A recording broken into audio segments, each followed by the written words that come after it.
Hello students, today we are going to discuss another named reaction, that is Oppenauer oxidation. Oxidation of alcohols to ketone in the presence of base aluminium tertiary alkoxide is known as Oppenauer oxidation. Basically alcohols को oxidise करके उनको ketone में convert करना किसी भी oxidise agent के through इस ओपेनॉर oxidation, और इसमें हम ऑक्सीडाइजिंग एजेंट यूज करते हैं एल्यूमिनियम टर्शरी अल्कोक्साइड के। अल्कोक्साइड में मीथोक्साइड, ब्यूटोक्साइड, प्रोपोक्साइड कुछ भी आप ले सकते हैं। A large excess of ketone is used to proceed the reaction in desired direction. Excess of ketone का भी reaction में work होता है. This reaction is named after Rupert Victor Oppenauer and the reaction involved is given. जहाँ पर हमने secondary alcohol लिया है, 2 अल्काइल ग्रुप अटैच्ड है हमारे अल्कोहल से, और इस रिएक्शन को हम कराएंगे एल्यूमिनियम टर्शरी अल्कोक्साइड के प्रेजेंस में। आप यहाँ पर एल्यूमिनियम टर्शरी प्रोपोक्साइड या एल्यूमिनियम टर्शरी ब्यूटोक्साइड कुछ भी ले सकते हैं, and in the presence of excess ketone, and it will convert into a ketone compound, keto containing compound.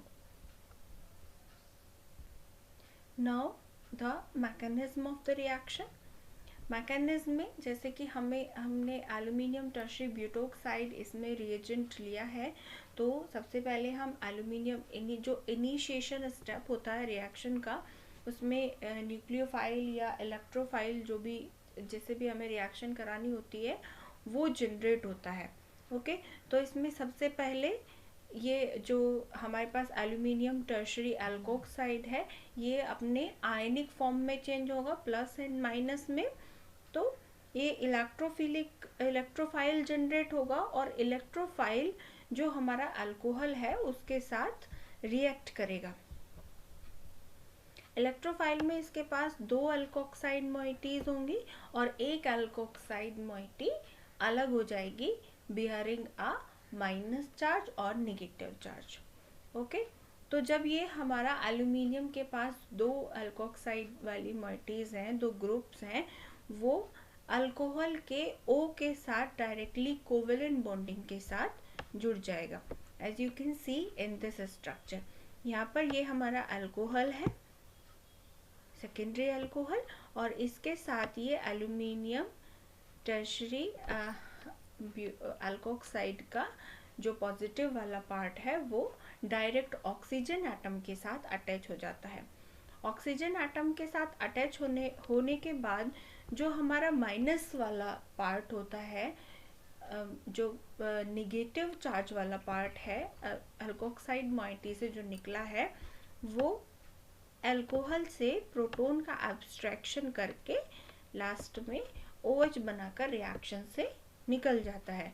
फिर हमारे पास कुछ इस तरीके का कंपाउंड बचेगा, क्योंकि ऑक्सीजन के पास से एक जो हाइड्रोजन था वो निकल गया है। फिर जो दोनों अल्काइल ग्रुप्स अटैच्ड हैं ऑक्सीजन के साथ, और हमारे ये एल्यूमिनियम टर्शरी अल्कोक्साइड का जो पॉजिटिव पार्ट है वो अभी अटैच्ड है। हमें क्या करना है, हमें अल्कोहल ग्रुप को हटाकर उसकी जगह पर कीटो ग्रुप लगाना है। कार्बन वैसे का वैसे ही रहना है, कार्बन को हमें नहीं छेड़ना है। जो अल्फा कार्बन है हमारा, हमें सिर्फ क्या करना है, हमें OH को रिप्लेस करके O लगाना है और वहाँ पर डबल बॉन्ड देना है। तो इसके लिए पहला वाला स्टेप हम कर चुके हैं, हम हाइड्रोजन को पहले ही रिमूव कर चुके हैं, एब्स्ट्रैक्शन ऑफ प्रोटॉन हम पहले ही करा चुके हैं, जिससे हमारा अल्कोहल बन के रिएक्शन से बाहर निकल गया। अब हमारे पास ये ऑक्सीजन बचा हुआ है। अब हमें कुछ ऐसा करना है कि ऑक्सीजन के साथ जो ये एल्यूमिनियम का बॉन्ड बना हुआ है, ऑक्सीजन और एल्यूमिनियम के बीच में जो एक कोवेलेंट बॉन्डिंग है, इसको तोड़ना है, और जिससे कि ऑक्सीजन के पास उसका चार्ज खुद आ जाए और वो फिर रीअरेंज होके डबल बॉन्ड बना ले। ओके, तो इस काम को करने के लिए हमें ज़रूरत होगी कीटोन की। जिस एक्सेस ऑफ कीटोन की प्रेजेंस में हम रिएक्शन करा रहे हैं वो हमारा काम आएगा। वो कीटोन एल्यूमिनियम के साथ बॉन्ड बनाने का कोशिश करेगा।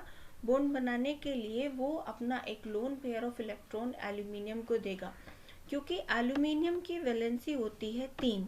एल्यूमिनियम अपने आप से 3 ही बॉन्ड अटैच कर सकता है, इसीलिए एल्यूमिनियम अगर कीटोन के बॉन्ड से एक इलेक्ट्रॉन पेयर को एक्सेप्ट करेगा तो वो जो हमारा प्रीवियसली अल्कोहल था या फिर जो हमारा एनायन बनने वाला है, तो उसको उसका उसका इलेक्ट्रॉन पेयर वापस करना चाहेगा या उसके बॉन्ड को तोड़ना चाहेगा, अपने से अलग करना चाहेगा। ओके, तो जैसे ही इधर से इसको एक लोन पेयर ऑफ इलेक्ट्रॉन मिल रहा है तो एल्यूमिनियम ने इसका lone pair of electron oxygen को वापस कर दिया और ऑक्सीजन का चार्ज वापस से डबल बॉन्ड की फॉर्म में आ जाएगा। अब अगर डबल बॉन्ड की फॉर्म में आता है तो हमारे कार्बन के पास यहाँ पर एक हाइड्रोजन है, CHOH था अल्कोहल, तो उस हाइड्रोजन को भी हमें रिप्लेस करना है और वो फिर से कीटोन के पास चला जाएगा, और कीटोन के पास जब चला जाएगा तो हमारे पास ये कीटोन हमें मिल जाएगा।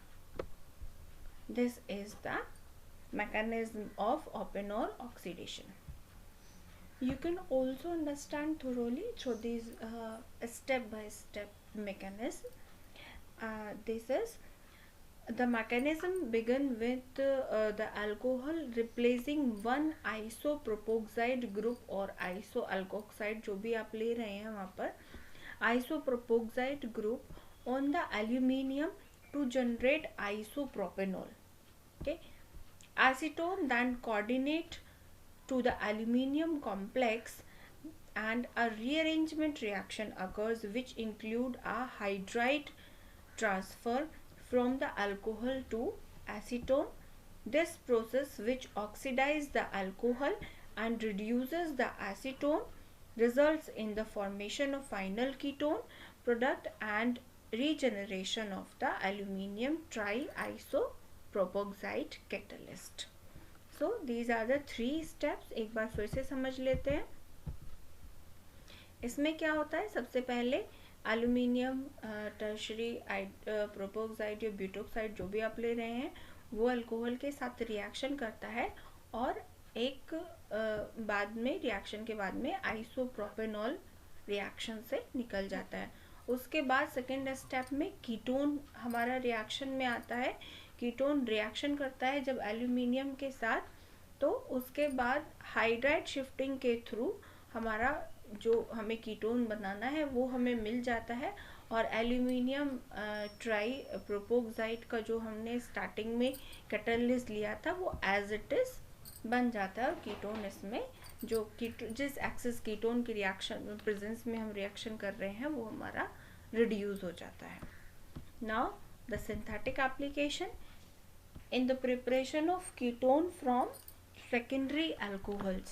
secondary alcohol से कीटो प्रोडक्ट्स बनाने के काम में आता है and synthesis of ketone from formates, synthesis of acyclic ketones from alicyclic alcohols, synthesis of alicyclic ketones from alicyclic alcohols and synthesis of analgesics such as morphine and codeine and synthesis of progesterone hormone.